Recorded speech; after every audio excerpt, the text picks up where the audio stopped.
Varicose veins కి సరైన చికిత్స కోసం సంప్రదించండి ఎవిస్ హాస్పిటల్. నమస్తే, మీరు చూస్తుంది సుమన్ టీవీ. నేను మీ కీర్తి. ముందుగా ప్రేక్షకులందరికీ భోగి పండుగ శుభాకాంక్షలు. నాతో పాటు అనంతలక్ష్మి అమ్మగారు ఉన్నారు. నమస్తే అమ్మా. నమస్తే అమ్మా, అందరికీ భోగి శుభాకాంక్షలు అమ్మా. మీకు కూడా అమ్మా.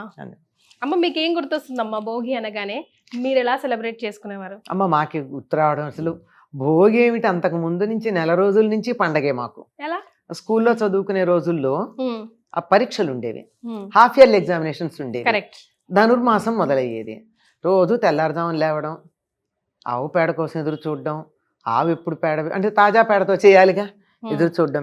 వేడిగా ఉన్నటువంటి ఆవు పేడ తీసుకొచ్చి చక్కగా దాంతో గొబ్బెమ్మలు చేయడం. ఆ రాత్రే బ్రహ్మాండంగా ముగ్గులు వేయడం.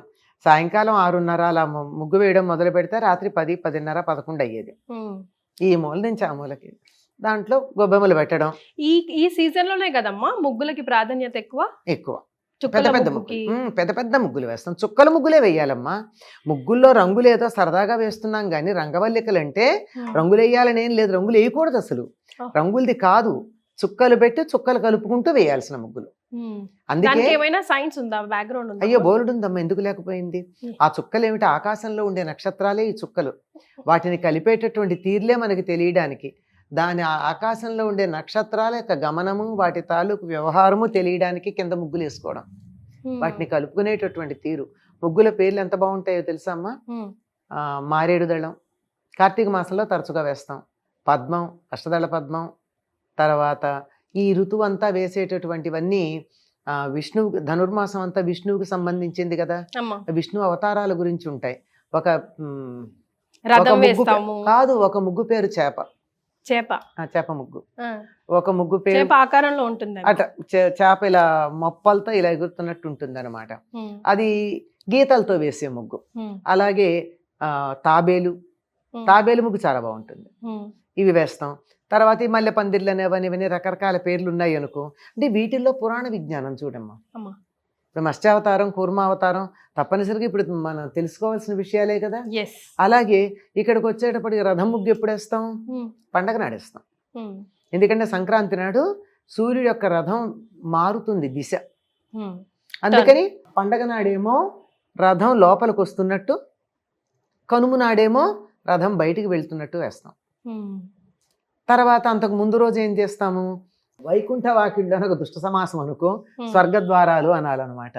స్వర్గద్వారాలు వేస్తాం ముందు రోజు, రెండు రోజులు. ఒక రోజేమో భోగికి ముందు రోజు ఏం వేస్తాం? ఇలా గడులుగా ఉండి ఒక గడిలోంచి ఒక గడిలోంచి గడి ఇలా స్క్వేర్స్ వస్తాయి.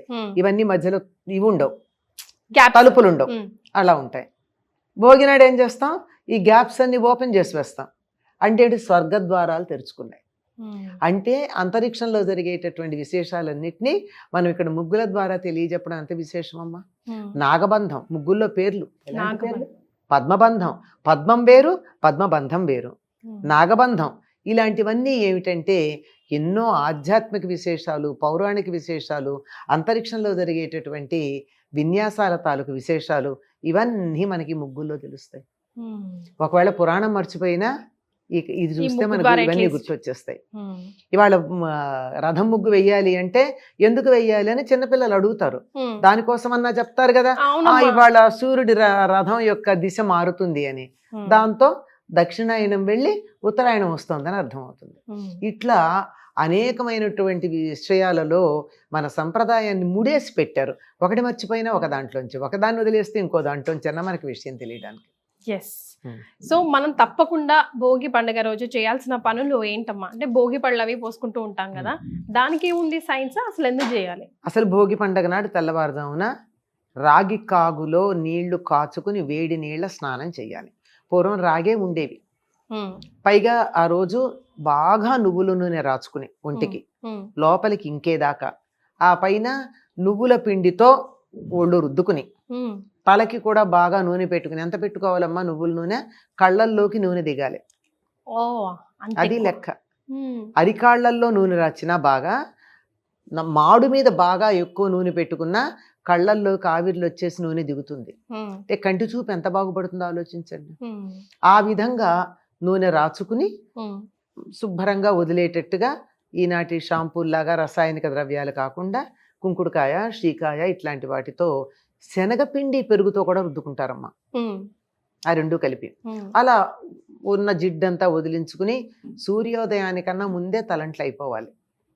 ఇది కంపల్సరీ కదమ్మా, కంపల్సరీ ఫస్ట్ రూల్. మొట్టమొదట ఈ రోజే కొత్త బట్టలు కట్టుకుంటారు, ఈ రోజే చక్కగా పిండి వంటలు చేసుకుంటారు, ఈ రోజే భోగి పళ్ళు పోసుకుంటారు.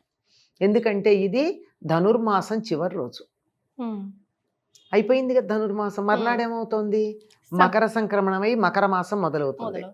కనుక ధనుర్మాసం చివరి రోజున గోదాదేవి రంగనాథుని వివాహం చేసుకుంది గనక ఆనాడు భోగి, ఆవిడకి అది భోగం, అందుకని భోగి.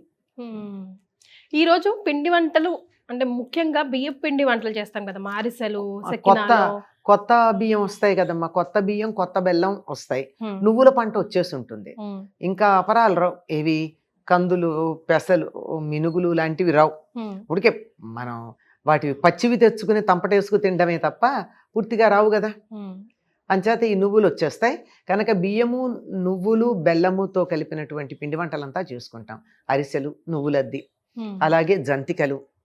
ఇవి 6 నెలలు ఉంటాయమ్మా తాజాగా, కొత్త బియ్యం కదా, ఆ బియ్యంలో జిగురు ఉంటుంది, దాంతో చేసిన 6 నెలలు నిలవ ఉంటాయి. అంటే అన్నిట్లో కూడా నువ్వులను యాడ్ చేస్తున్నాం ఇప్పుడు మీరు చెప్పిన దానికి ఏదైనా రీజన్ ఉంటుందమ్మా? మకర రాశిలో ప్రవేశిస్తున్నాడు కదా, మకరానికి అధిపతి శని, మకర రాశికి శనికి సంబంధించినటువంటి తృప్తి కలగాలి. అందుకని శనిని తృప్తిపరచడం కోసం తెల్లవారుదామున నువ్వుల నూనె రాచుకుంటాం. పైకేమో శనికి తృప్తి అని చెప్తాము, కానీ వాస్తవానికి ఏమిటంటే శీతాకాలం వెళ్ళిపోయింది, వేసంకాలం వస్తోంది. సరిగ్గా ఈ ఋతువు ఎలా ఉంటుందంటే పొద్దున 7:30, 8 దాకా మంచుపడి చలిగా ఉంటుంది. 8:30, 9 అయ్యేటప్పుడు చుర్రుమని ఎండ కాల్చేస్తుంది. ఈ సమయంలో ఒళ్ళు పగులుతుంది. శీతాకాలంలో కానీ ఇప్పుడు బాగా పగులుతుంది ఒళ్ళు, ఆ ఒళ్ళు పగులుతుంది, చర్మం పగులుతుంది. అలాగే లోపల మనకు కనపడవు కానీ రక్తనాళాలు అవి కూడా ఇబ్బంది పడుతూనే ఉంటాయి. ఇది కనపడుతుంది, అవి కనపడవు. వాటన్నిటికీ ఉపశమనం కలగాలి అంటే నువ్వుల నూనె మర్దనం మించి ఇంకోట్లేదు.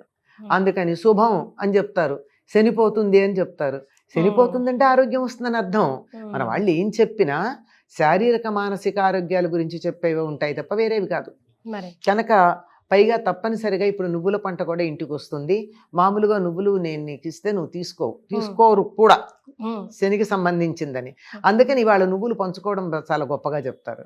అదే బెల్లంతోనో దేంతోనో కలిపి నువ్వుల ఉండలు. అదే మనకి మహారాష్ట్ర అయితే తప్పనిసరిగా నువ్వులు ఉండలు పంచుతారు. నువ్వులు తప్పనిసరి. మొత్తం చెప్పిన స్టోరీ వింటుంటే ఈ 3 days కూడా భోగి కానీ, సంక్రాంతి కానీ, కనుమ కానీ, కనుము కానీ తండ్రి కొడుకుల్ని అంటే సూర్యుడిని, శనిశ్చరుని సాటిస్ఫై చేసే దిశగానే మన కార్యక్రమాలన్నీ, మన పండగలన్నీ ఈ 3 days కి సంబంధించి ముఖ్యంగా ఏదో ఉంది అనిపిస్తుంది. ఏమంటారు? అంటే అమ్మా ఉంది అంటే అసలు యముడు, యమున, శని వీళ్ళందరూ సూర్యుడి యొక్క సంతానమే. అందుకే యమునలో స్నానం చేస్తే యమబాధలు ఉండవంటారు. అలాగే భగినీహస్త భోజనం కూడా దాని నుంచి వచ్చినటువంటిదే. శని కూడా వాళ్ళ నాన్నలాగా మంచి డిసిప్లినేరియన్, క్రమశిక్షణ పెట్టేటటువంటి వాడు. పైగా అక్కడి నుంచి ఉత్తర దిక్కుకు బయలుదేరుతున్నాడు కొడుకు దగ్గరకు వచ్చేటప్పటికి. కొడుకు ఆధిపత్యం కలిగినటువంటి మకర రాశిలోకి వచ్చేటప్పటికి సూర్యుడు ఉత్తర దిశకి బయలుదేరుతూ ఉన్నాడు. అంటే ఇక్కడ అర్థం చేసుకోవాల్సింది ఏంటంటే కొడుకుల దగ్గరికి వెళ్ళాక తల్లిదండ్రులకి ఉత్తరగతులు ఉండాలి, అధోగతి ఉండకూడదు. అర్థమైంది కదా, అధోగతి రాకుండా ఉండాలి అని చెప్పి అట్లా ఉంటుంది. మరి భోగిపళ్ళకు కూడా చాలా ఒక శాస్త్రీయమైన అంశమే ఉందమ్మా ఇందులో. మనం వేడుకగా ఆర్భాటంగా చేస్తున్నాం కానీ దానిలో ఉన్న రహస్యం మర్చిపోతున్నాం. ఇనప పాత్రలో, కొల పాత్రలు ఉండే పూర్వం అడ్డ, కొంచెం, సోల, ఇప్పుడు అవి లేవు మనకి. అన్నిటినీ కొలుస్తున్నాం కిలోల్లోనే. అప్పుడు పాత్రలు ఉండేవి ధాన్యం కొలవడానికి, అటువంటి పెద్ద ఉండేవి. అడ్డ సాధారణంగా కొంచెం నిండా పట్టలేం కానీ పెద్ద బరువు ఉంటుందని అడ్డ సుమారుగా 5 కిలోలు ఉంటుంది, ఎంతో నాకు ఐడియా ఉంటుంది. దాంట్లో రేగిపళ్ళు వేసి, ఈ సీజన్ లో విరివిగా వస్తుంది, రేగిపళ్ళు వేసి రాగి నాణ్యం ఒకటి వేసి కాస్త శనగలో ధాన్యమో పువ్వులో వేసి అవన్నీ కలిపి దిష్టి తీస్తారు. ఇది ప్రధానం. ఇప్పుడు రాగి వెయ్యాలి కానీ రూపాయలు వెయ్యాలని కాదు లెక్క, రాగి ప్రధానం. ఇప్పుడు మనం చిల్లర పైసలు ఏమీ ఇయ్యక్కర్లా, ఉమ్, మన దగ్గర చిల్లర అంటే రాగి రూపాయి నాణెం నికెల్దే వేసేసి. ఉంటుంది. అవును. అంచేత రాగి ఉంగరాలు, రాగి చిన్నదేదో ఒక వస్తువు ఇంట్లో ఉంటుంది కదా రాగిది, ఉమ్, అటువంటిది ఇనప పాత్రలో వేసి ఉమ్, దాంట్లో రేగిపళ్ళు పోస్తే అప్పుడు కలిగేటటువంటి ఒక మంచి విద్యుత్ శక్తి లాంటి శక్తి ఒకటి వస్తుందిట. ఉమ్. అది ఒక సంవత్సరం పాటు కలిగినటువంటి దృష్టి దోషాన్ని పోగొడుతుంది, తల చుట్టూతా ఇట్లా తిప్పితే పిల్లలకి. పిల్లలకి. ఉమ్, పిల్లలంటే తల్లిదండ్రులు బాగున్నంత కాలం వయసుతో సంబంధం లేకుండా పిల్లలే. ఉమ్. అందరికీ పోస్తారమ్మా పెద్దలు, ఓ, పెద్దవాళ్ళు కన్న అయినటువంటి. పిల్లలకి అట్లా కాదు. అలా ఏం లేదమ్మా, ఓ, చంటి పిల్లలకి ప్రధానం, ప్రధానం. పెద్ద పిల్లలకు కూడా పోస్తారు. ఉమ్, అయితే వీళ్ళు రారు, కూర్చోరు, ఇష్టపడరు కనుక ఉమ్, వాళ్ళ వెంటపడి కాస్త నక్షత్రాలన్నా వేయించుకోమని వేస్తూ ఉంటారు, కానీ నిజానికి చేయాల్సింది అట్లా. yes. ఇప్పుడు వరకు అయితే మీ జనరేషన్లో, మా జనరేషన్లో, ఇప్పుడు నెక్స్ట్ జనరేషన్లో అసలు తెలియట్లా, అసలు ఆ విలేజ్ అట్మాస్ఫియరే పోయింది. సో పిల్లలు అట్లీస్ట్ ఖచ్చితంగా ఇదైనా చేయండి రా నాయనా అని చెప్పుకోవడానికి. తెల్లారుజామున లెమ్మని చెప్పండి అమ్మ, అదొకటే చాలా కష్టమైనటువంటి పని. అందులో ఈ సీజన్లో అమ్మ. అదే కదా గమ్మత్తు ఏంటంటే, పొద్దెక్కిన కొద్దీ బద్ధకం వస్తుంది. ఉమ్, మీరే కావాలంటే గమనించండి, ఉమ్, 4:30కి లేచి చూడండి, ఒక్క నిమిషం చలి అనిపిస్తుంది, లేస్తే అసలు తర్వాత ఉండదు. మరే. 5ంటికి లేవండి, ఇంకో 10 నిమిషాలు పడుకుందాం అనిపిస్తుంది. 7 గంటలకి లేస్తే లేవాలనే అనిపించదు.